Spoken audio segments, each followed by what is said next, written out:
Assalamualaikum warahmatullahi wabarakatuh. Perkenalkan, nama saya Anwar Sukmana dengan NIM 2002015, Prodi Teknik Informatika semester 6 kelas C. Di video kali ini saya akan menjelaskan tentang latihan perseptron dengan menggunakan metode perseptron, input dan output binär. Ini fungsi logika N. Diketahui W1 itu bobot awal itu 0, atau kita bisa buat random. W2 nya bobot awalnya W2 itu 0 juga, WB awalnya 0. Terus aktivasi nilai lambannya itu deltanya 0,50 dan learning rate atau alfanya itu 0,80. Pada iterasi ke-1 sini kita akan membuat proses pelatihan melatih atau memperbaiki nilai bobot.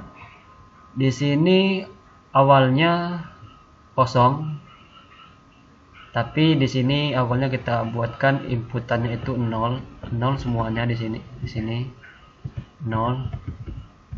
Nah, pada ini dia terletak di D4 ya, dan juga di sini D5 dan juga di sini D6 di awalnya. Terus pada rumus ini, pada rumus Yin, di rumus Yin ini rumusnya sama dengan H13. H13 itu terletak di WB ditambah buka kurung D13 dikali dengan F13 tutup kurung ditambah dengan X2C 13 dikali G13 di W2 alhasil 0. Untuk mencari nilai Y, rumusnya jika if I13 sama dengan 0, 0,-1,1, maka hasil dapatnya -1,00. Setelah daripada kita menginput ini, kita akan mencari cek kondisi. Cek kondisi apakah Y sama dengan T. Rumusnya if buka kurung J13 sama dengan E13 target output, koma kutip W baru sama dengan W lama, koma perbaiki bobot dan bias, titik koma. Enter. Pada hasilnya perbaiki bobot dan bias.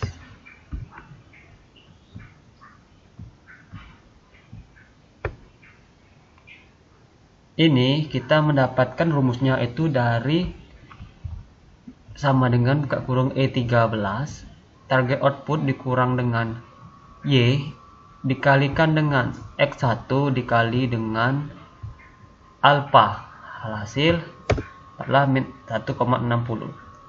Kita tarik saja sampai sini. Kita tarik, dapatlah hasilnya sini 1,60. Terus untuk mencari nilai bobot yang kedua di data kedua itu diambil dari sini ke sini.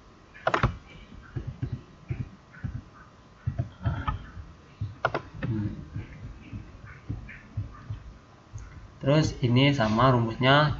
Kalau ini tinggal kita blok semua, langsung kita tarik ke bawah. Itu hasilnya. Terus yang ini sama, ini kita masukkan nilainya, misalnya di sini ke sini, atau kita bisa buatkan panahnya juga jadi masalah. Nah, ini hanya membedakannya. Untuk ini sama, kita tarik dari sini ya, baru kita tarik ke sini. Oke, sampailah dia dapat dengan, kalau dia masih perbaiki bobot dan bias, itu kita cari terus sampai dia ketemu di cek kondisi apakah Y sama dengan T itu W baru sama dengan W lama. Dan ini dapatnya di sini.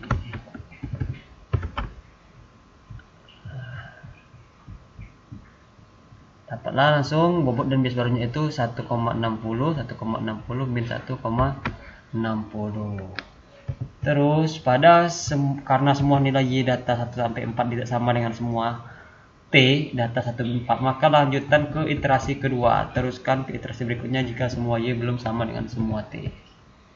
Selanjutnya kita akan melanjutkan dengan iterasi kedua. Pada proses pelatihannya sama dengan cara yang di atas. Rumusnya juga mas. Ini didapat dari sini. Setelah itu baru kita carikan rumusnya. Nah, kita carikan rumusnya sama seperti di atas. H23 itu ini BB ditambah dengan B23 itu X1 dikalikan dengan F23 itu W1 sama dengan C23X2 dikalikan dengan G23 itu W2.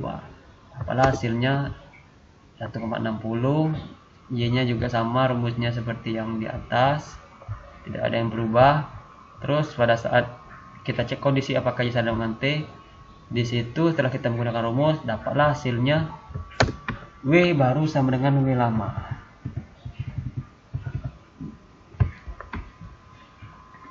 Terus di sini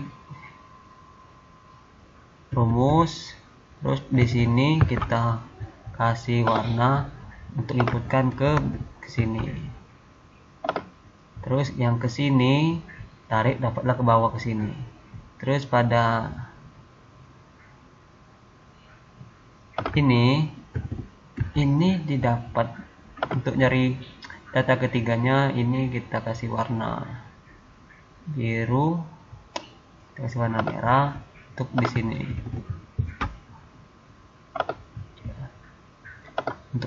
Untuk mencari nilai Y-nya itu sama saja dengan yang di atas. Yang membedakan itu letak selnya saja. Terus yang di sini kita kasih warna kuning untuk taruh di sini. Dapatlah hasilnya 160, 160. Karena semua nilai Y data 1 sampai sama dengan semua T data 1 sampai, maka proses stop pada iterasi 2. Yang ini nilai tadi ini diinputlah ke jadi nilai bobot dan bias airnya adalah W1 sama dengan 1,6, W2 sama dengan 1,6, W3 sama dengan min 1,6. Bobot dan bias air akan digunakan untuk proses pengujian data yang dilatih. Untuk proses pengujian gunakan bobot dan bias air, rumus Y, in dan Y sama dengan di atas sama dengan proses pelatihan. Proses pengujian data pelatihan itu pada pertemuan April kemarin, ini ada data keempat, untuk rumusnya sama saja. Yang ini kita masukkan dari yang sini, dari sini ke sini. Terus yang ini dapatnya di sini. Yang ini dapatnya ke sini. Yang ini dapatnya ke sini. Jadi Y in sama dengan hasilnya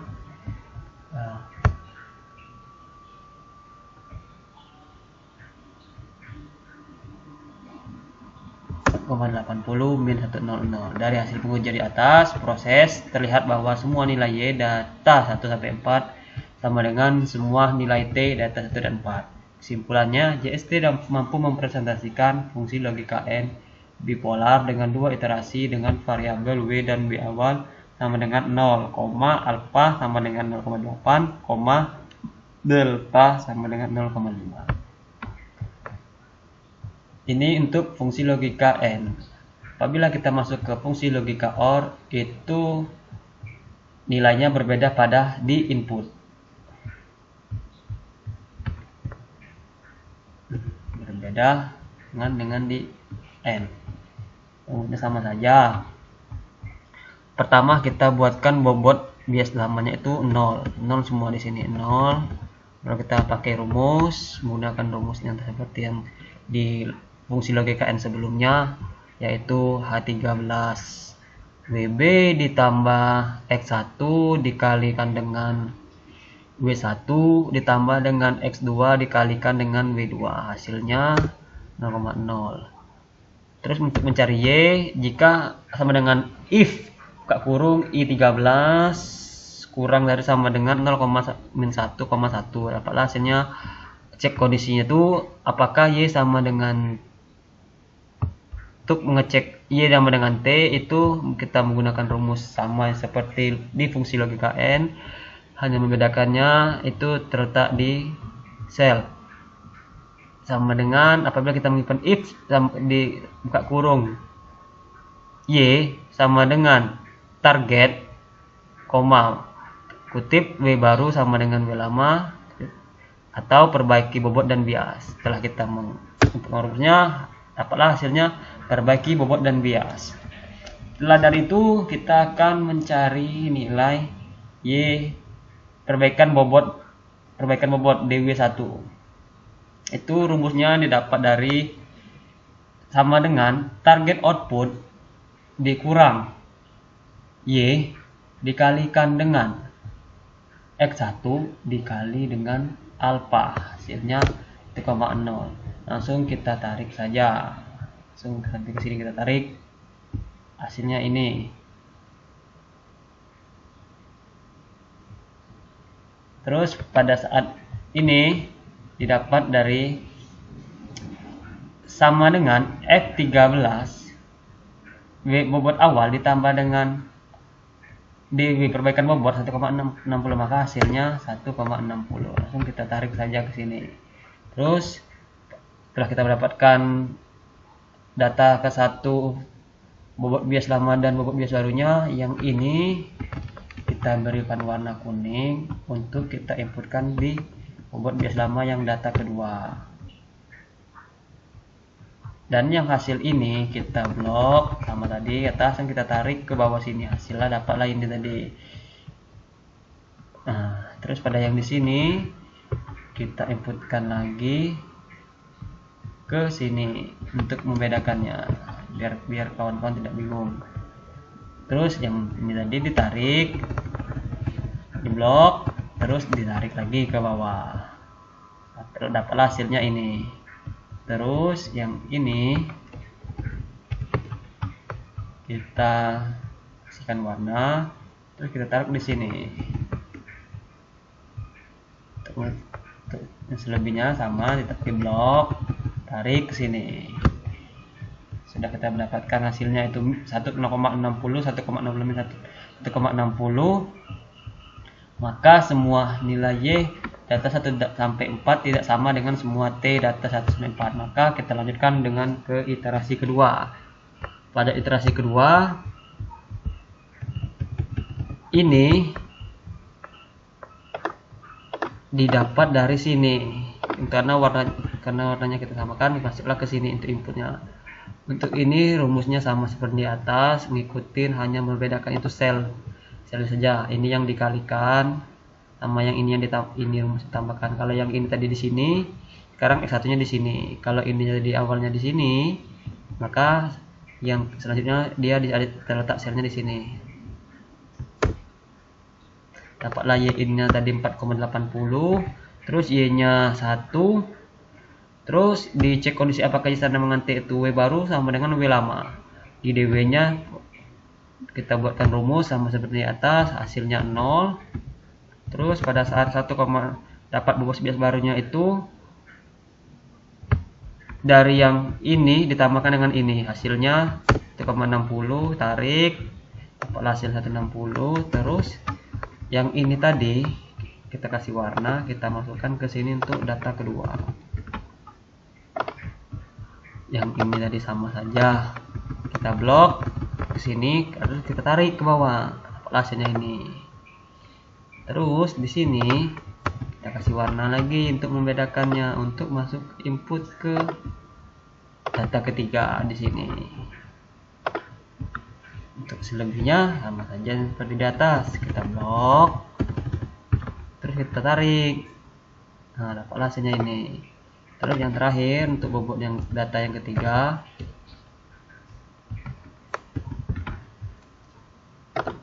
ini hanya membedakan warnanya saja supaya kawan-kawan tidak bingung. Oh, ini dapatnya dari mana? Dapat dari mana? Itulah kita kasih warna biar kawan-kawan tidak bingung. Dapatlah ini 160, 1,60, 1,60. Kita kasih warna. Terus semua nilai Y data 1 sampai 4 sama dengan semua T data 1 sampai 4, maka proses kita lakukan stop pada iterasi kedua. Jadi nilai bobot dan bias akhir logika OR adalah W1 sama dengan 1,6, W2 sama dengan 1,6, W3 sama 1,6. Nah, ini kita warna ini dapatnya dari sini. Ya. Oke. Terus bobot dan bias akhir akan digunakan untuk proses pengujian data yang dilatih. Untuk proses pengujian gunakan bobot dan bias akhir. Rumus Y in dan Y sama dengan di atas, sama dengan proses pelatihan.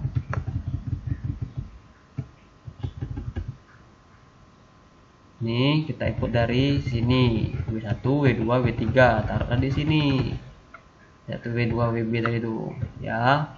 Terus baru kita cari rumusnya tadi di sini, sama saja, tinggal kita copy-paste saja. Yang hanya membedakan kali ini menggunakan rumus. Nah, ini sama, kita tarik nih, kita kopikan saja. Ini kita blok semua. Nah, copy ke sini. Nah, jadi untuk biar tidak bingung, untuk membedakannya ini warnanya ini, terus ini warnanya biru, ini hijau,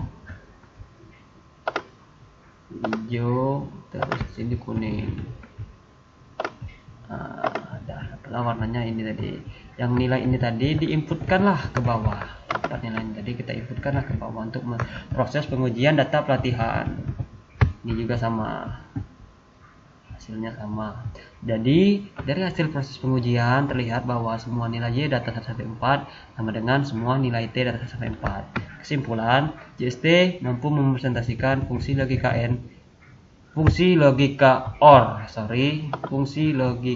OR bipolar dengan dua iterasi dengan variabel W dan B awal sama dengan 0, del alpha sama dengan 0,8, delta sama dengan 0,5. Baik, itu saja penjelasan tentang metode perseptron, fungsi logika OR dan fungsi logika N yang dapat saya uraikan. Saya akhiri dengan bila taufiq wal hidayah. Wassalamualaikum warahmatullahi wabarakatuh.